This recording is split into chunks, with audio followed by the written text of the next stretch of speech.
আসসালামু আলাইকুম সবাইকে স্বাগত জানাচ্ছি নিয়াজন অ্যাডভেঞ্চার ফেসবুক এবং ইউটিউব চ্যানেল পক্ষ থেকে। আজকে আমি এসেছি চন্দ্রমহল ইকো পার্কে। চন্দ্রমহল ইকো পার্ক খুলনার আশেপাশে ঘুরতে যাওয়ার জন্য যে কয়টা জায়গা আছে তার মধ্যে চন্দ্রমহল ইকো পার্কটা হচ্ছে অন্যতম।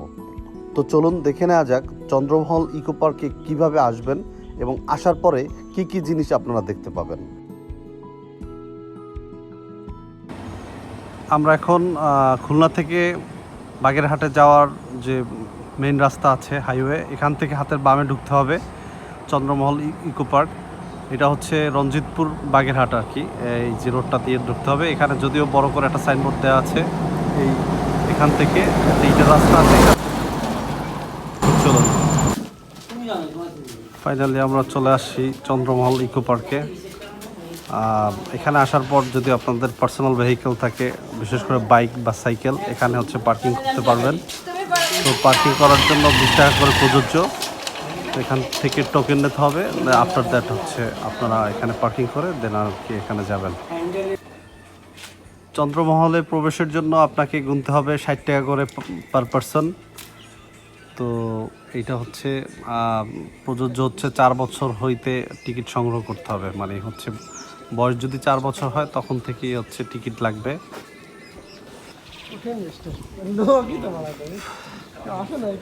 চন্দ্রমহল ইকো পার্কের 60 টাকার টিকিট দিয়ে আমরা ঢুকলাম। কিন্তু একটা ইন্টারেস্টিং ব্যাপার হচ্ছে, আজকে আমরা যেদিন আসছি সেটা হচ্ছে শুক্রবার।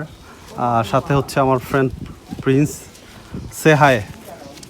তো যদিও আজকে শুক্রবার, কিন্তু দর্শনার্থীর তেমন কোনো ভিড় দেখা যাচ্ছে না। বিকজ অফ আমি যেটা একটা জিনিস দেখলাম, যেটা হচ্ছে হাইওয়ে থেকে খুব সুন্দরভাবেই আসছি, কিন্তু হাইওয়ে থেকে এই পর্যন্ত আসতে যে রাস্তাটা অনেক ভাঙাচোরা ছিল এবং হচ্ছে ইটের রাস্তা ছিল, যার জন্য হচ্ছে আসতে অনেকটা কষ্ট হয়ে গেছে। আপনারা যারা আসবেন অবভিয়াসলি এইটা বুঝে শুনে দেন আর কি আসতে হবে। তো এখনও এটা কিছুটা আন্ডার কনস্ট্রাকশন আছে। এইটা হচ্ছে মূলত চন্দ্রমহলের মূল ভবন এবং অ্যাট্রাকশন ভবন। ওয়েদারটা হচ্ছে মেঘাচ্ছন্ন, দেখতে অনেক সুন্দর লাগছে আর কি। চন্দ্রমহলের ভিতরেই আপনারা হচ্ছে চায়ের দোকান বা স্ন্যাক্স টাইপের খাবার দাবার পাবেন। এখানে চাইলে আপনারা টাইম স্পেন্ড করতে পারবেন এবং চা পান এগুলো খেতে পারবেন আর কি। তো আমরা ঘুরে ঘুরে দেখব। তো চলুন, আরেকটা ব্যাপার, আরেকটা ইনফরমেশন যদি দিতে চাই, যেটা হচ্ছে চন্দ্রমহলের ওই মহলটা সহ এই পুকুরের মধ্যে যে হচ্ছে এখানে একটা নৌকার মতো আছে, এটা হচ্ছে আর একটা অ্যাট্রাকশন পয়েন্ট আর কি। এইটাকে বেস করে এইটার আশেপাশে দেন আর কি করা হয়।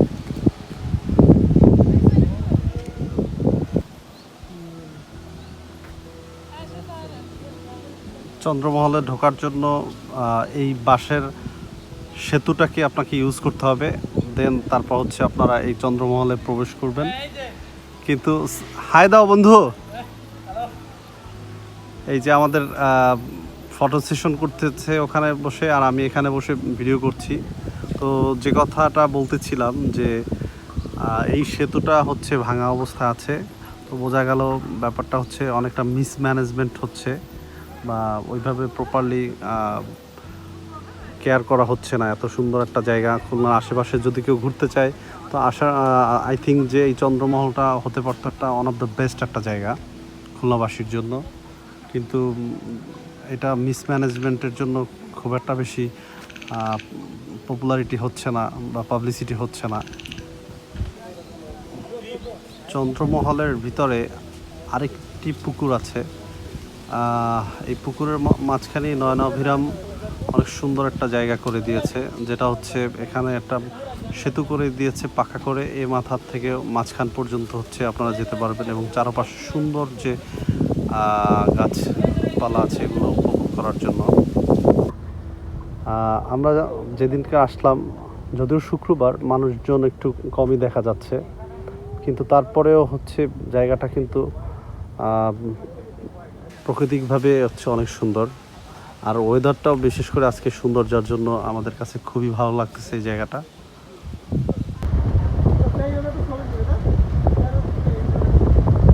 জাস্ট মাইন্ড ব্লোয়িং একটা ওয়েদারে আমরা চন্দ্রমহলে আসছি।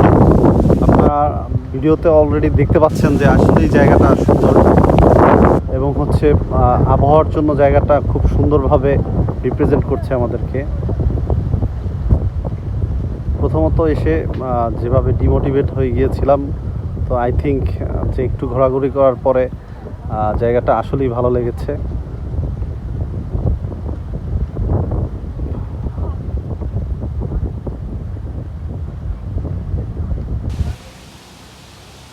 এইটা হচ্ছে চন্দ্রমহলের 3 নাম্বার পুকুর। তো এইটার মধ্যে হচ্ছে অনেকগুলো প্যাডেল বোর্ড দেখা যাচ্ছে। আগেই বলেছি যে এটা এখনও আন্ডার কনস্ট্রাকশনে আছে।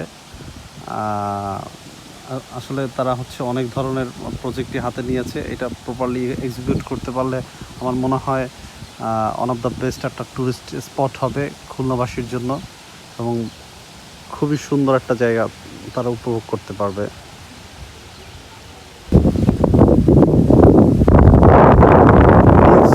হচ্ছে আজকে সফর সঙ্গী, ও হচ্ছে জায়গাটা খুব এনজয় করছে আজকে। কেমন লাগতেছে জায়গাটা দোস্ত? ওয়ান্ডারফুল। জায়গাটা কেমন লাগতেছে? মেঘলা আকাশ, আচ্ছা, দক্ষিণা বাতাস, ও মানে সেই মাইন্ড ব্লোয়িং। আসলে না আসতে বোঝা না, যায়। আসলে এই পরিবেশটা আসলে সুন্দর একটা জায়গা এবং সুন্দর একটা ওয়েদার। যে কেউ ফ্যামিলি নিয়ে, গার্লফ্রেন্ড নিয়ে, বউ নিয়ে, ওইটা আমরা হ্যাঁ, স্কিপ করি সবকিছু না, নিয়েই আসতে পারবে সবাই না? এখানে একটা অনেক ভালো পরিবেশ। পরিবেশ ভালোই লাগছে। তো 2 নম্বর পুকুর এটা, যেটা হচ্ছে এটার মাঝখানে একটা সেলফি পয়েন্ট বা হচ্ছে ছবি তোলার একটা জায়গা আছে। যারা অনেকেই আসে এবং হচ্ছে এখানে ছবি তুলতে স্বাচ্ছন্দ্য বোধ করে। যেমনটা বলতেছিলাম, যেটা হচ্ছে এইটা হচ্ছে চন্দ্রমহল ঢোকার জন্য মেইন গেট। তো এখান থেকে দেন মেইন গেট থেকে ঢুকে এখান থেকে দেন আর কি আন্ডারপাস হয় আর কি। এখানে একটা আন্ডারপাস আছে, আন্ডার কনস্ট্রাকশনের জন্য আমরা হচ্ছে ভিতরে প্রবেশ করতে পারছি না এখন। এটা হচ্ছে আন্ডারপাস। তো আন্ডারপাস হয়ে দেন আর কি সরাসরি এই চন্দ্রমহলের মূল যে ভবন আছে এখান থেকে উঠবে।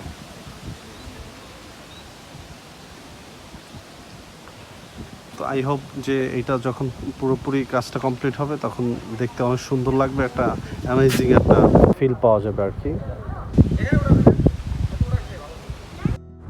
বাগেরহাট জেলার চন্দ্রমহলের সৌন্দর্য উপভোগ করতে করতে সময় হয়েছে বিদায় নেওয়ার।